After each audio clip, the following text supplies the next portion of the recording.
Welcome to the Midnight Broadcast. I'm your host, the Storyteller. Join me tonight for another chilling tale resurrected from the past.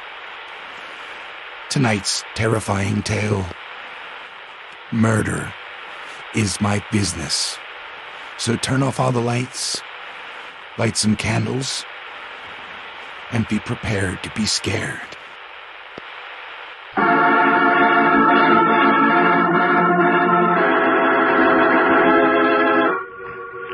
Tomorrow is a word full of mystery, for not even the wisest seer can tell you what tomorrow brings. And today you stand on its threshold, waiting for what? Ah, yes, you say, but nothing will happen to me. And I say in reply that as surely as you doubt, one of your tomorrows, and maybe more, will be filled with adventure beyond your maddest dream, and I have proof. Listen. This is the story of one tomorrow, of what happened to a girl named Maggie Stewart. And like all stories of sudden, unexpected adventure, hers has a prologue. You will not understand this prologue, for like Maggie, you are shrouded with the darkness of the unknown that is tomorrow. It begins on a streamliner, its silver nose pointing south, its wheels humming with speed. And in the prologue are two people, identities unknown, a man and a woman. The man sits stiffly on seat 7 in car 13. He is silent, on his face an expression of impatience. At last he gets up, walks quickly to the end of the coach, turns down the narrow corridor, and stops at the curtained doorway of the ladies' lounge. And then he says, "Maggie, don't be a fool. Come to your seat." I won't, Carl. I won't. We've got to get off this train at the next stop. I tell you, I can't go on. That imagination of yours is driving me crazy. For heaven's sake, stop thinking about it. Come to your seat. I won't. I don't want to be killed. I'm not ready to die. Good night, Aggie. You're just plain silly. But he's on the train. I know he is. You've got to believe me, Carl. Well, I don't. You've seen him dozens of times before. Or thought you did. He got on this train when we did in New York. You're scaring yourself into a fit. Now stop it. Somebody's going to notice. I don't care. I'm getting off this train, do you hear? I'm not going to stay here and be murdered. All right. The next station. Anything to stop all this foolishness. We can take another train. We can watch and see if he gets off, too. And if he does, we... What is the next station? Little town. Roslyn, I think. Then it's settled. Are you coming to your seat? No. Well, I'm going to take a nap. You'd better wake me when we get there. I paid for that bloomin' seat, and I'm going to sit in it. Two people on a train, and their companion is dead. But what has all this to do with Maggie Stewart? Give patience to your ear. Listen. The streamliner comes to a stop. The station is marked Roslyn. It is strangely empty. A girl comes running up the platform stairs, a small suitcase in one hand, a white silk scarf in the other, and a large black purse under her arm. She looks hastily down the line of coaches. A single porter is leaning out from the steps of a car just ahead. No one is getting off the streamliner. The girl catches her breath. This way, miss. All aboard. Train to Greenville? Sure is, miss. Oh, I made it. She climbs the steps of car 13. The porter reaches for her suitcase, but she darts it onto the platform, peers through the door window. The coast is clear. So far, so good. She pushes hard on the stubborn door, makes a few cautious steps in the narrow corridor, quickly goes through a curtained doorway into the washroom. She's escaped the porter, but still she is not alone. A woman stands against the wall, her face strained with fright. Was that town, Roslyn? Yes, it was. Ooh, I'm out of breath. I nearly didn't make it. What's the next stop? I think Pell City, but maybe this train doesn't stop there. I'm not sure. Oh, me, I ran all the way. You came in so suddenly. You frightened me. Oh, did I? I'm sorry. Ring the porter's bell there, and he'll come for your bag. Oh, no, I'll just slip it in here against the wall. I'm not going very far. Oh, that's a gun. Oh, don't think I'm a criminal or something. I had it wrapped in this scarf here so nobody'd see it until I could put it away, and now What would a young lady like you be doing with a revolver? Well, now, that's exactly what I told Aunt Margaret people would say. Oh, here, I'll put it in my pocketbook. Aunt Margaret's so old-fashioned. Imagine. She came flying down to the station just to give me that revolver. Why? Oh, I don't know. Uncle Jim used to make her carry it. He was on the road so much, so Aunt Margaret, well, she's very fond of me, and I took it just to please her. Is something the matter? You look... Oh, no, I'm all right, thank you. It's the train, the motion. Oh, maybe a cup of water. Oh, no, it's nothing. Don't think about it.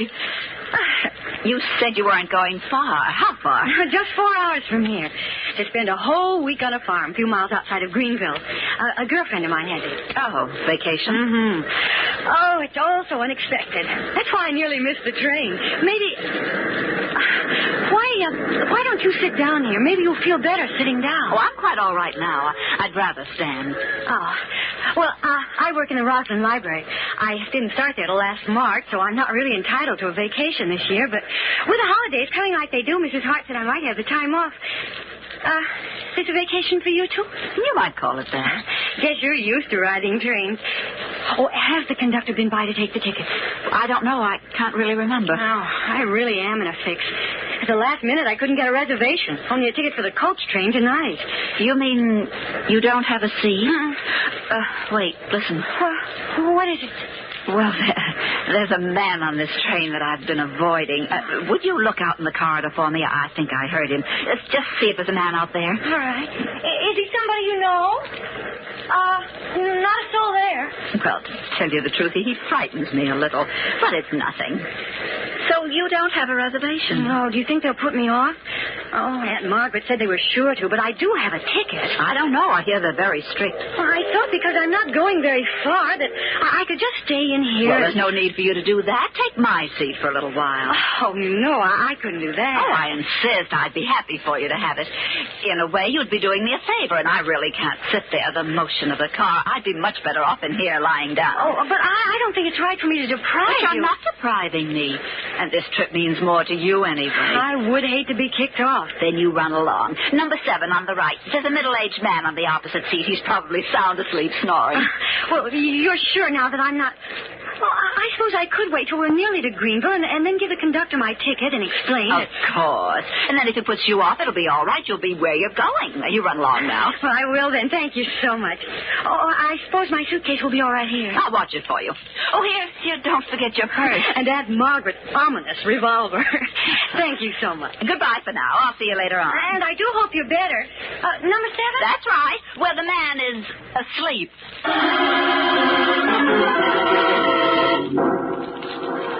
Maggie Stewart sits quietly, her eyes following the swift-moving landscape of trees and hills. Directly in front of her is a sleeping man, but he is silent now, his head tilted back on the seat. There's something about him, something eerie. Faint chatterings come from the other occupants of the car. At last, the train slows down, stops. And Maggie notices the station is Pell City.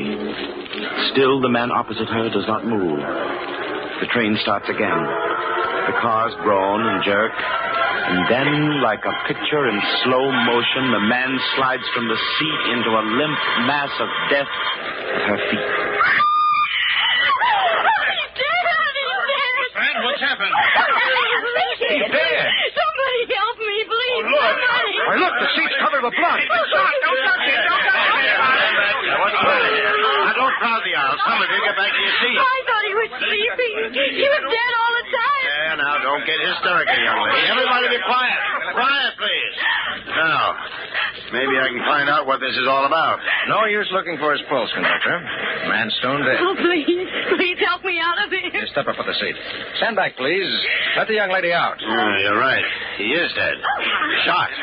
Who are you? Name's Wayne O'Hara, Detective Sergeant, New York City. Murder's my business. Murder? Good night. Yeah, quiet.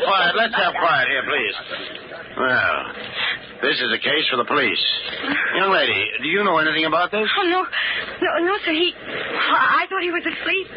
She said he wasn't. And then when the train jerked like that... Who said he was asleep? Oh, the woman in the lounge. This is her seat. I was only sitting in it. Oh, where's your seat? I don't have one. I got on at Roslyn. No reservation, huh? Do you know this man? No. I never saw him before. Never. You got a ticket? Yes, sir. Right here in my purse. You see, I'm only going to Greenville, conductor, and I thought... Yeah. What's the matter? This purse. It isn't mine.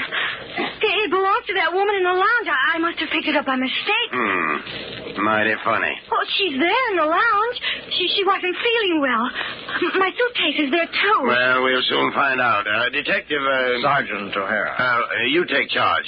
I'll be right back. Stand back, please. Let me by you. Stand back. What's your name? Maggie Stewart. I don't know anything about this, honestly. Let's see that first. Here. Must be a card. Some kind of identification. Ah, yes, here's a wallet. Mrs. Leonard Carl Tatum, New York City. Is that the woman's name? I don't know. I didn't ask her name. Let's see. Bag up down the rack. Initials LCT. Well, might be hers. Oh, please. I can't stand here looking at him. Well, then sit down, Miss Stewart. Over here. Oh, please, lady, don't block the aisle. Oh, that poor girl. She's white as a sheet. I have some smelling salts in my bag up there. Oh, no, I'll be all right, thank you. There's nobody in the ladies' lounge. Nobody at all. Oh, but she must be. Would you know her if you saw her again? Oh, yes, of course I would. No suitcase in the lounge either. Nothing. Then where is it? I left it there, right there. Oh, you just didn't see it. Well, here's the dead man's wallet, conductor. It was Leonard Carl Tatum, also of New York. His purse belongs to his wife. Well, then she's the woman I talked with, don't you see? You've got to find her. She's on the train somewhere. There now, young lady. Take it easy. Oh, look. Look there under the seat, the one I was sitting in. Well. Don't touch it, conductor. It might be fingerprints. Here, let me. I'll use this handkerchief. The murder weapon. A six-shooter. Equipped with a silencer. Well, don't look at me like that. I don't know how it got there. I never saw it before. Oh, please search the train. Yes, I suggest you do, conductor, before the next stop. Oh, she killed him. I know she did. That's why she said he was sleeping. She wants you to think I did. No. That's for the police to decide. But it's so true. It's so clear now. There's no use searching for her. Why do you say that? Because now I understand what happened. She switched pocketbooks with me. She insisted I take her seat. And then when the train stopped at Pell City, she took my suitcase and got off. She planned it all so I'd be accused of murder.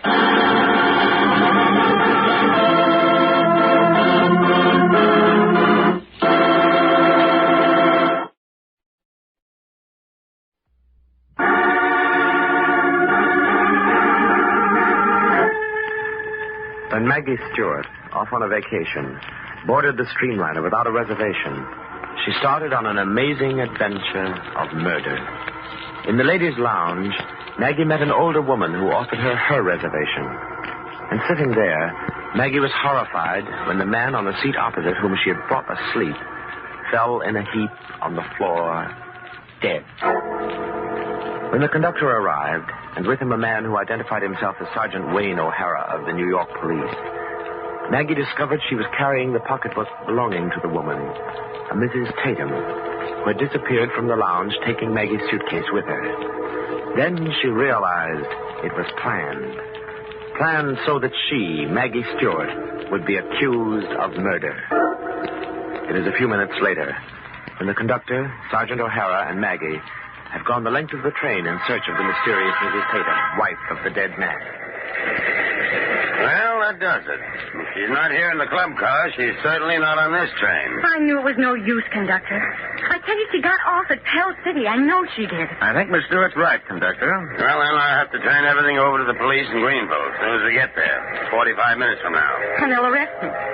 What'll I do? Now, might be the whole thing will clear itself up. Sergeant O'Hara, since you're a representative of the law, do you mind taking over the custody of this young lady till we get to Greenville? Glad to, conductor. And that lethal weapon, you better hold on to that, too. All right, conductor. I guess I better go then and get my passenger settled down. Mr. O'Hara, what am I going to do? Now, just sit down in this chair. Relax. And don't worry. But what'll they do to me? Oh, it's my scarf. It's caught on something you're typing, I think. Oh. Well, that's a novel way of handcuffing a young lady, isn't it? There. Now you're free again. And just sit down. Take it easy. But I don't I mean... What's the matter? Mr. O'Hara. That is your name, isn't it? Detective Sergeant Wayne O'Hara, New York. You don't think I killed the man, do you? Frankly, no. We could only find her. It's awful when your hands are tied like this when you can't... Oh, but you can, Miss Stewart. Can what? You can at least look for her yourself? Oh, but we have. We look. No. I mean back in Pell City where she got off. Why not? Find her. Prove your innocence. You wait till the Greenville police get going, it might be too late. I haven't got cuffs on you. You go back with me? Back to Pell City? You say the word. Yes, but how'd we get off the train? Oh, that wouldn't be hard. Look out the window. We're in the mountains. On the upgrades, we'll slow down. But it's only a suggestion. Always been a man of action myself. Murder's my business, and I like to see these things through. And now I'm afraid murder's my business. All right, Sergeant O'Hara, let's go.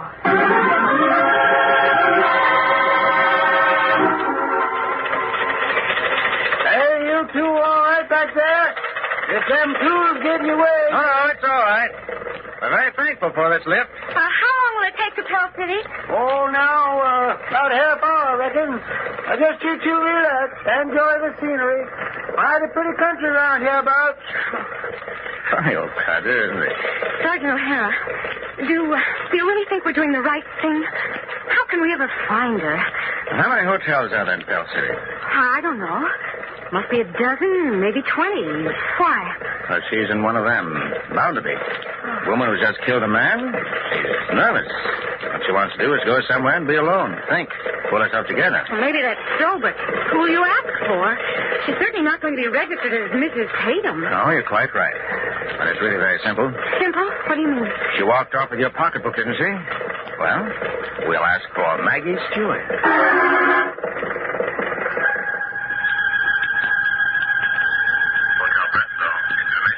Miss Maggie Stewart, please. Stewart. Stewart. Maggie Stewart. Hello? Let me speak to Miss Stewart, please. Stewart? We have several Stewarts. Her first name is Maggie. Maybe she's registered as Margaret. No Margaret Stewart, but we do have a Miss Maggie Stewart, room 520. I'll ring her. Oh, no. No, don't ring her. I'll drop by to see her. Thank you. You're welcome, madam. Oh, dear, what do I do now? Oh, Maggie Stewart, have you lost your nerve?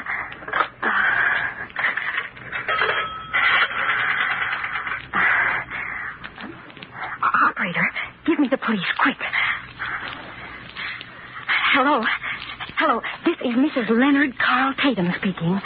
What I've got to tell you is a matter of life and death, so listen carefully. In Greenville, the police are searching for a girl who calls herself Maggie Stewart. Yes, she murdered my husband. In a few minutes, I'll be at the McMillan Hotel. I'll be wearing a white silk scarf. If you follow me, I'll lead you to Maggie Stewart. But if you interfere, if you stop me, she'll get away again. Be at the McMillan Hotel in 10 minutes. Oh. Sergeant O'Hara, quick, I found her!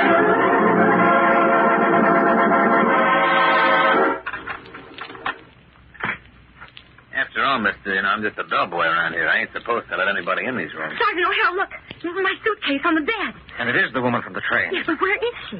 Gone. Oh. Gone out about 2 hours ago. You know where? I might, if I was encouraged to remember. Here. Here's $5. Remember? Middle-aged woman, wasn't she? Kind of tall, well-dressed. Oh, that's right. But where'd she go? She sent me out to rent a car. Said she was going to drive over to Lake Winnett. Asked me how to get there. Lake Winnett? Why would she go there? Oh, I see. Listen, we'll rent a car. We hurry, we can make it before nightfall. Now I know where she is.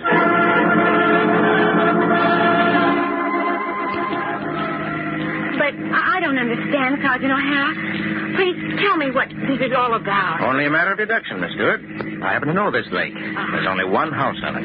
So Mrs. Tatum must be there. But how could you know? I'm frightened. Why, you're stopping. Mm-hmm. We'll walk up. We'll surprise her. Then let me stay here in the car. I'll wait for you. No. We've gone this far together. You've got to come. Sergeant O'Hara, wait. What is it, Miss Stewart? I know you're not a detective. Of course. I thought you did. Ever since we started for this place. Tell me, how'd you find out? When did I give myself away? In the train. My scarf caught on your tie-pin. It's initials. The letters don't stand for Wayne O'Hara. Ah, you're clever. I'm a fool. Forgot to take it off. All right, come on. We're wasting time. There's going to be another murder. Oh, please let me go. There's no one here. The house is dark. There's a car on the drive, under the trees. Come along. There's a side door. You have a key to this place. Who are you? Who? In a moment, we'll be inside. Keep quiet. Don't talk. Stand behind me. You've got this gun in my pocket. Gun for the train. Come on. Follow me. Stand where you are if you move out. Oh. I can see you both in the open doorway. Close it. Go on, close it. Now then. I knew you'd follow me, Mr. Donald Graves Lambert. In Tell City, I said he's determined to find me, and why not let him?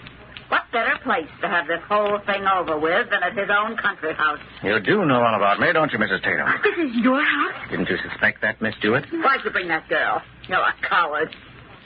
But I didn't fool you, did I, Mr. Lambert? No. Miss Stewart, this woman knew I was out to kill her. She suspected I was on a train. That's why she hid in the lounge. But how did you know your husband was dead, Mrs. Tatum? I saw him. Round the corner of the corridor when I mustered up enough nerve to step outside the lounge for a moment. And there was something about him. Oh, please. Please let me go. You'll never leave this house alive, Miss Stewart. In a moment, I'll turn on the lights for Mr. Lambert's benefit. It would be a shame for him to die without seeing the woman who killed him. She's right, Miss Stewart. I knew her husband, but I haven't the faintest notion what Mrs. Tatum looks like. She counted on that when she gave you her seat. She thought I'd kill you. And then from the pocketbook, you'd be identified as Mrs. Tatum. Oh, please, I beg of you. I know nothing of all this. I'll never say a word if you only... Miss Stewart, you're forgetting. You're wanted for murder. If she kills me, she'll kill you to cover up. Because killing you, Mr. Lambert, is the only way to avenge my husband's brutal death. Brutal? For him, no death could be brutal enough. You and he, Mrs. Tatum, killed my wife. As surely as you're standing there, you murdered her. You're crazy. You drained her of one fortune with your lecherous, blackmailing schemes. And when her money was gone, when you threatened to expose her little misunderstanding to me, she took the shortest road she knew. How much she loved me. This woman you killed. And before she died, she told me about you and your husband. And it's taken me a year to find you. 12 months of searching for this night. You know more than I thought you knew, Mr. Lambert. Now look at me. Take one good last look. And Margaret's revolver. Yes, it was in your purse. Remember, Miss Stewart? Yes, and I remember something else. Mr. Lambert. Mr. Lambert. Keep your hands up. Don't move. Aunt Margaret's revolver and all its life, it never had a bullet in it. That's not true. That's not true. Yes, Mrs. Tatum, it is true. But this gun now. This gun that killed your husband. This gun has only one bullet missing. You better put up your hands. Oh, Mr. Lambert, don't. It's no use. I didn't tell you, but I called the police. Okay. Pick him up. We heard everything you said. It's better than any confession I ever came across. All right, keep him up there, Mrs. Tatum. Well, Miss Stewart, cleverer than I thought. Double crossed me, huh? I thought you were trying to help, but you weren't. You were only using me to kill Mrs. Tatum. Officer, this man is a murderer. Yes, officers, you're quite right. You've got a score even with her, too. I gotta warn you. Anything you say... Yes, we know. But listen, this young lady here was wrongly accused. She had nothing to do with any of it. We heard all that from outside. All right, come on. We're going to take you two in. Then I can go, officer? Sure, after a few questions. We got you to thank for everything. Well, what else could I do? I was accused of murder, so murder was my business.